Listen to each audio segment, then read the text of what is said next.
विवाह संपन्न हुआ। आज से आप दोनों पति पत्नी हैं।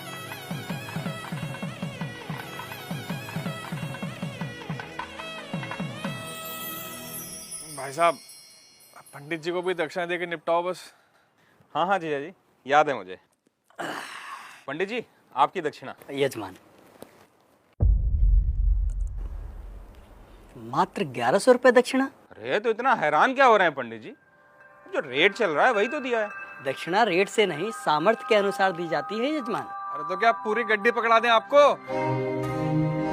अरे श्रीमान, मैंने ऐसा कब कहा? मैं तो बस ये कह रहा हूँ कि आप लोगों ने विवाह इतनी धूमधाम से किया है और दक्षिणा इतनी कम।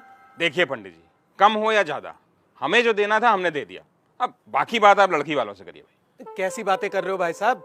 हमारे यहाँ पंडित जी को दक्षिणा लड़के वाले ही देते हैं। अरे पापा, 2100 दे के बात खत्म करो ना। ठीक है ठीक है। भाई साहब पगला रहे हो क्या?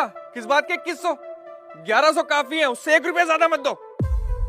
अरे जीजा जी, आप पंडित जी को देख नहीं रहे हो क्या? कैसे शुभ काम को अशुभ बनाने में लगे हुए हैं। अब दक्षिणा को भी इन्होंने भिक्षा बना के रख दिया है। बस यजमान बस, ये आपकी दक्षिणा लीजिए, रखिए इसे। लेकिन एक बात मैं आपको बता दूं, बिना दक्षिणा के कोई भी यज्ञ संपन्न नहीं हो सकता, क्योंकि दक्षिणा यज्ञ की पत्नी होती है और सामर्थ्य होने के बावजूद दक्षिणा ना देने वाले व्यक्ति को गौ हत्या के समान पाप लगता है। अरे यार, इन पंडितों का यही है, जरा सा कुछ कह दो फौरन पाप पुण्य शुरू हो जाता है इनका, और इनकी जेब भरते रहो तो सब ठीक है।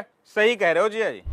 अरे मजे तो इन्हीं के हैं, गद्दे पे बैठ के 2-4 मंत्र पढ़ेंगे, विवाह संपन्न हुआ कह के मांग लो मोटी दक्षिणा। बस, बहुत बोल चुके आप लोग, अब मेरी सुनिए।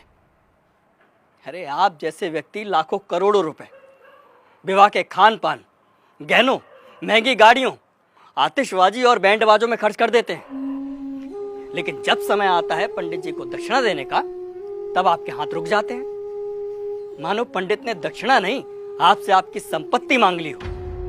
एक बात बताइए, यदि किसी विवाह में पंडित ना हो, फेरे और बाकी कर्मकांड ना कराए जाए, तो इन 56 भोगों, नाच गाने और शराब पी के हुड़दंग मचाने से विवाह संपन्न हो जाएगा? नहीं होगा, क्योंकि विवाह में इन सब का कोई महत्व नहीं होता।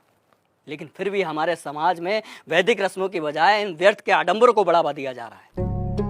विवाह में फला बैंड आएगा, मेगा फार्म हाउस होगा, विवाह में आने वाले बारातियों को क्या और कितना शगुन देना है, इसकी तैयारी महीनों पहले शुरू हो जाती है।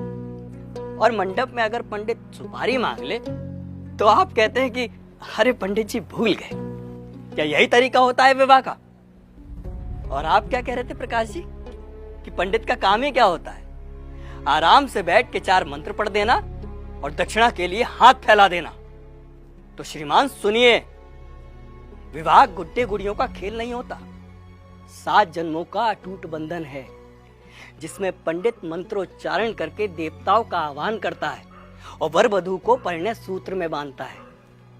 इसलिए पंडित और उनके द्वारा किए गए कार्यों की कुछ तो मर्यादा रखिए। उन्हें दक्षिणा भीख समझकर नहीं, आपको जीवन की सबसे बड़ी खुशी देने के लिए दीजिए। पापा, कब होगी विदाई? वो बाहर BMW वाला नखरे दिखा रहा है, कह रहा 2 घंटे लेट हो गए, 50,000 रुपए मांग रहा है।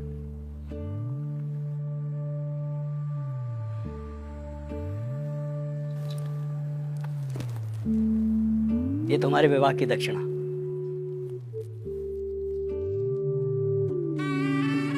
खुश रहो।